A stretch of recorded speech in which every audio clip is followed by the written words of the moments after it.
¿Y si el caballo de Troya nunca fue un caballo?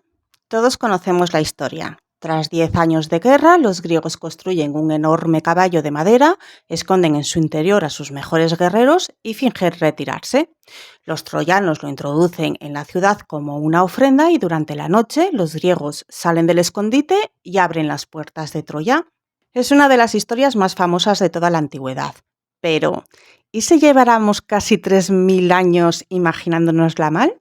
Porque cada vez más investigadores se hacen una pregunta muy curiosa.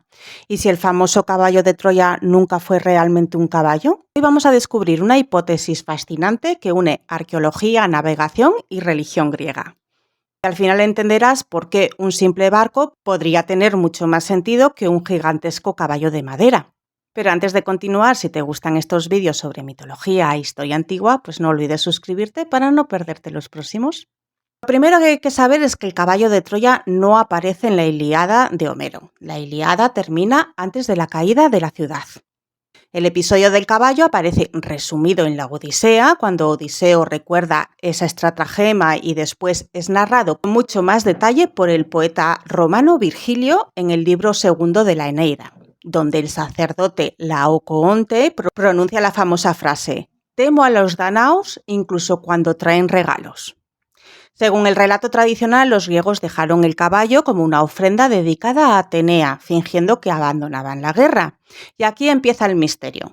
En los últimos años, el arqueólogo naval Francesco Tiboni, de la Universidad de Aix-Marsella, ha propuesto una idea sorprendente. Según sus investigaciones, el término griego hippos, que significa caballo, también pudo utilizarse para designar un tipo de embarcación cuya proa estaba decorada con una cabeza de caballo.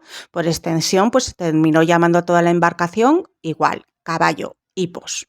Con el paso de los siglos, la tradición oral habría transformado el nombre del barco en un caballo literal de madera.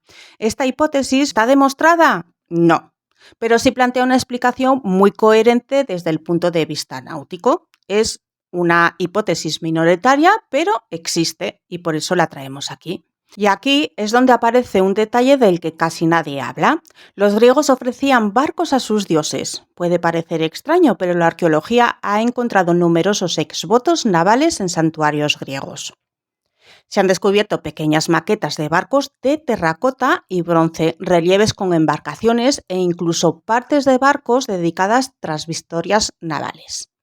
Sabemos, por ejemplo, que después de grandes batallas marítimas era habitual consagrar parte del botín a los dioses. También era frecuente que los marineros ofrecieran modelos de sus barcos para agradecer haber sobrevivido a una travesía o para pedir protección antes de zarpar. Existía un único tipo de exvoto. En la arqueología se han documentado desde pequeñas maquetas de terracota, madera o bronce, a relieves con las embarcaciones grabadas, representaciones pintadas en cerámica y en ocasiones excepcionales partes reales de un barco, como los espolones o incluso la nave completa, especialmente tras una victoria naval. Un ejemplo famoso es el de las guerras médicas después de la batalla de Salamina. Los griegos, en el 480 a.C., dedicaron parte del botín y trofeos navales a los dioses, especialmente a Apolo en Delfos y a Poseidón. Era una costumbre perfectamente integrada en la religión griega. Y aquí surge una pregunta realmente interesante. Si los griegos ya dedicaban barcos a sus dioses, pues ¿no tendría más sentido dejar un barco como ofrenda que construir una inmensa escultura de madera? Además, las fuentes antiguas insisten que el supuesto caballo estaba consagrado a Atenea. Los troyanos no lo contemplan simplemente como un objeto abandonado, discuten si deben destruirlo. Algunos creen que hacerlo sería un sacrilegio y otros quieren introducirlo en la ciudad precisamente porque es una ofrenda religiosa. Y aquí la hipótesis adquiere muchísima fuerza.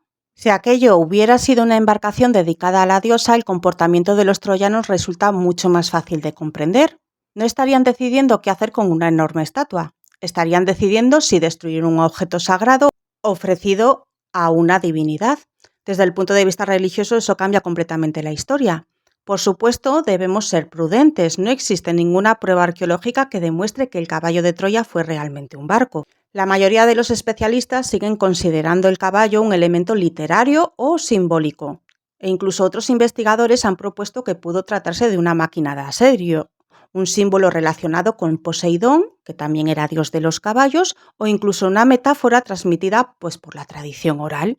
La teoría del barco es solo una de las posibles explicaciones, pero tiene algo muy interesante. No contradice las costumbres religiosas conocidas de los griegos. Al contrario, encaja sorprendentemente bien pues, con ellas. Quizá nunca sepamos qué ocurrió realmente frente a las murallas de Troya, pero eso es precisamente lo fascinante de esta historia. Cada nuevo descubrimiento arqueológico nos obliga a mirar los viejos mitos desde otra perspectiva. Y tal vez el mayor engaño de la guerra de Troya no fuera un caballo de madera, sino que durante casi 3000 años todos hemos imaginado un caballo donde quizá siempre hubo un barco. ¿Y tú qué opinas? ¿Crees que esta hipótesis tiene sentido o prefieres la versión tradicional? Cuéntamelo en los comentarios y hablamos.